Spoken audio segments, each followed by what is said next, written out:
नमस्कार दोस्तों, आप सब का एक नई वीडियो में हार्दिक स्वागत है। आज की वीडियो में हम टॉपिक कवर करने वाले हैं हैदराबाद। ठीक है, तो हैदराबाद से संबंधित प्रश्न बनते हैं। ठीक है, तो हर एक टॉपिक जो है आपके लिए इम्पोर्टेंट है। तो चलिए वीडियो को स्टार्ट करते हैं। देखिए यहाँ पर ये सा लग गया गलती से। हैदराबाद शहर की स्थापना किसने की थी? तो यहाँ पर यह भी पूछा जा सकता है हैदराबाद शहर की स्थापना किसने की थी? तो आप बताएंगे मोहम्मद कुली कुतुब शाह ने की थी। ठीक है, तो हर एक प्रश्न जो है आपके एग्जाम के लिए मोस्ट इम्पॉर्टेंट है, इसलिए वीडियो को अच्छे से ध्यान से देखते हुए आगे बढ़ेंगे। जो भी प्रश्न इसमें नए दिखाई पड़ेंगे उनको आप नोट कर लेंगे। किसने अपनी बेगम भागमती को हैदराबाद शहर को उपहार स्वरूप दिया था? ठीक है, तो क्वेश्चन को बहुत ही अच्छे से समझिएगा। किसने अपनी बेगम भागमती को हैदराबाद शहर को उपहार स्वरूप दिया था? तो वो थे मोहम्मद कुली कुतुब शाह।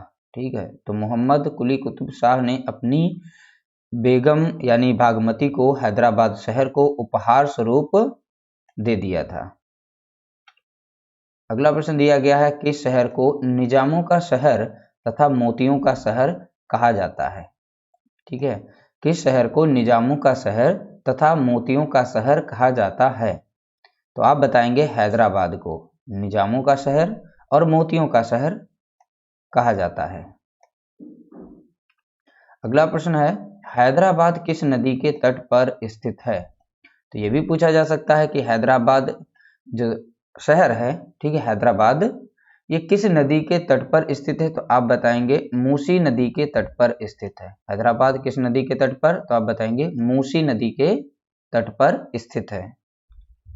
अगला प्रश्न है, गोलकुंडा के कुतुब शाही राजवंश का संस्थापक कौन था? गोलकुंडा के कुतुब शाही राजवंश का संस्थापक कौन था? तो आप बताएंगे मोहम्मद कुली कुतुब शाह। ठीक है, अगला प्रश्न है, हैदराबाद का कौन सा शासक कलाकारों का आश्रयदाता था? अब देखिए, हैदराबाद का कौन सा शासक कलाकारों का आश्रयदाता था, ये बताना है। इसका राइट आंसर है आसफ शाह। ठीक है, इसका राइट आंसर क्या है? आसफ शाह। अगला प्रश्न है, किसके शासनकाल में गोलकुंडा में रागमाला चित्र बनाए गए? ठीक है, किसके शासनकाल में गोलकुंडा में रागमाला के चित्र बनाए गए? तो आप बताएंगे आसफ शाह। ठीक है, तो आसफ शाह शासन काल में गोलकुंडा में रागमाला के चित्र बनाए गए। अगला प्रश्न है, आसफ शाह के पश्चात उसका कौन सा बेटा शासक बना जो स्वयं भी चित्रकार था?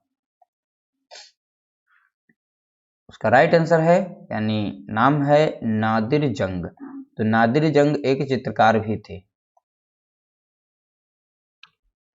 अगला प्रश्न है, 1703 ईस्वी में तुजुक ए आसफी ग्रंथ का लेखन तथा चित्रण कहाँ हुआ?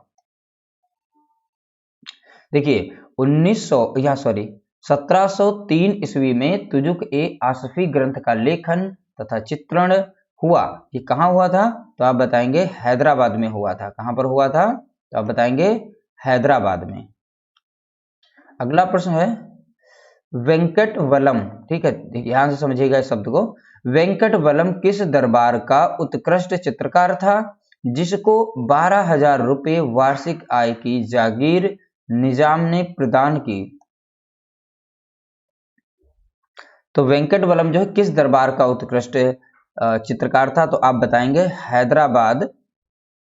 ठीक है, हैदराबाद के ये उत्कृष्ट चित्रकार थे जिनको 12,000 रुपये वार्षिक रूप, ठीक है, जागीर निजाम ने प्रदान किए थे। अगला प्रश्न है, हैदराबाद चित्रकला के प्रमुख विषय थे।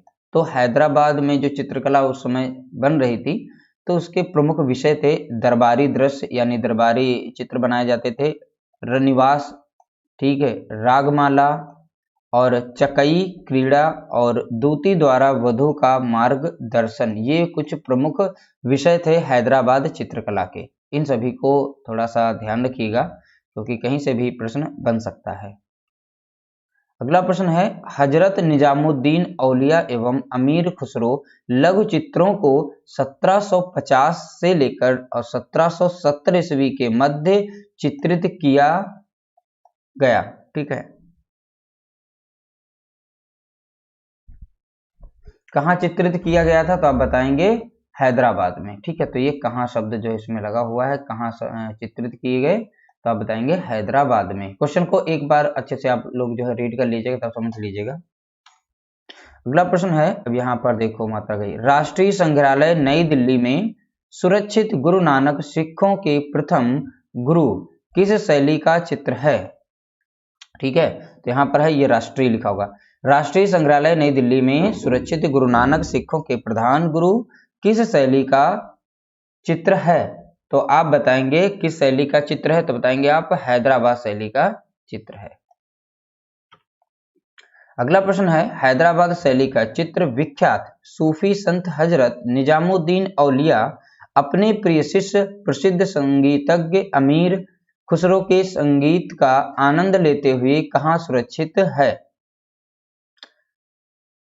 प्रश्न काफी बड़ा है, लेकिन ऐसे ही प्रश्न पूछे जाते हैं, तो याद रखिएगा यहाँ पर राष्ट्रीय संग्रहालय नई दिल्ली इसका राइट आंसर है। इसका राइट आंसर क्या है? राष्ट्रीय संग्रहालय नई दिल्ली। अगला प्रश्न है, हैदराबाद दक्षिणी शैली का विख्यात चित्र, देखिएगा यहाँ पे नर्तकियां, ठीक है, नर्तकियां सुरक्षित हैं। तो यहाँ पे नर्तकियां शब्द पकड़िए, देखिए और कुछ ना यहाँ पर। तो नर्तकियां जो चित्र है ये कहाँ पर सुरक्षित है? तो आप बताएंगे राष्ट्रीय संग्रहालय नई दिल्ली में सुरक्षित है। ठीक, हैदराबाद दक्षिणी शैली का विख्यात चित्र नर्तकियां जो है ये कहाँ पर सुरक्षित है? तो आप बताएंगे राष्ट्रीय संग्रहालय नई दिल्ली में सुरक्षित है। अगला प्रश्न है, हैदराबाद चित्रकला में पक्षियों में किसका चित्रण अधिक है? तो हैदराबाद चित्रकला में पक्षियों में किसका चित्रण अधिक है? तो आप बताएंगे मंसूर का, सॉरी यहाँ पर मयूर का। ठीक है, तो मयूर जो है यहाँ पर पक्षियों में किसका चित्रण है? तो पक्षियों में मयूर के चित्र अधिक मिलते हैं। ठीक है, यहाँ पर। अगला प्रश्न है, हैदराबाद शैली पर किस चित्रकला शैली का प्रभाव है? तो हैदराबाद की जो शैली है, ठीक, हैदराबाद शैली पर किस चित्रकला शैली का प्रभाव है? तो आप बताएंगे गोलकुंडा, मुगल, स्थानीय कला शैली, इन तीनों का प्रभाव है। ठीक है, गोलकुंडा, मुगल व स्थानीय कला शैली का प्रमुख रूप से पर प्रभाव है। अगला प्रश्न है, मछलीपट्टनम यानी कि मछलीपट्टनम कहाँ स्थित है? देखिए दोनों में से कोई भी हो सकता है, मछलीपट्टनम लिखा हो सकता है या फिर मछलीपट्टनम, एक ही यहाँ पर। तो कहाँ स्थित है? तो आप बताएंगे आंध्र प्रदेश के कृष्णा जिले में स्थित है।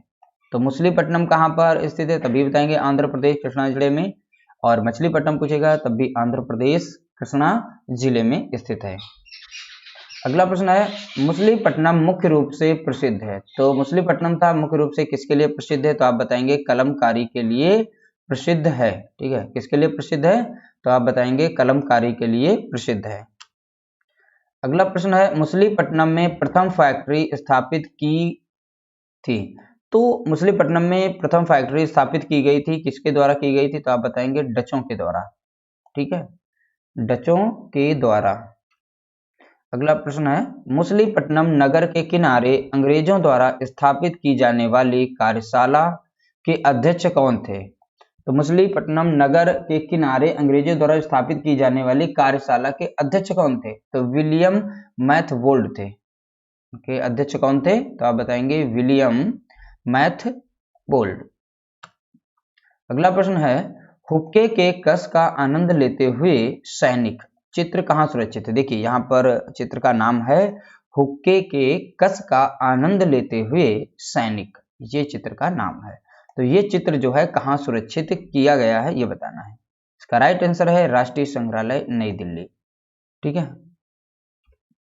अगला प्रश्न है, राष्ट्रीय संग्रहालय नई दिल्ली में सुरक्षित गुलरुख बानो सखियों के साथ संगीत एवं मदिरा का आनंद लेते हुए, ये चित्र का नाम है। काफी बड़ा नाम है बट ये इंपॉर्टेंट है आपके एग्जाम के लिए, तो यहाँ से याद रखिएगा गुलरुख बानो सखियों के साथ संगीत एवं मदिरा का आनंद लेते हुए चित्र किस शैली का है? यहाँ पर शैली पूछा गया, किस शैली का है? तो आप बताएंगे ये चित्र जो है हैदराबाद शैली का है। ठीक है, किस शैली का है? तो आप बताएंगे हैदराबाद शैली का है। ठीक इस तरीके से हैदराबाद शैली के जितने भी प्रश्न बन सकते थे मैंने सारे आप लोगों के साथ शेयर किए, पूरा टॉपिक कवर करके हमने आप लोगों के साथ सारे प्रश्नों को शेयर किया। वीडियो कैसा लगा कमेंट करके जरूर बताइएगा, अच्छा लगा हो तो लाइक करिएगा, शेयर करिएगा। मिलते हैं नए वीडियो के साथ, नए टॉपिक के साथ। तब तक के लिए नमस्कार, जय हिंद, जय भारत, वंदे मातरम।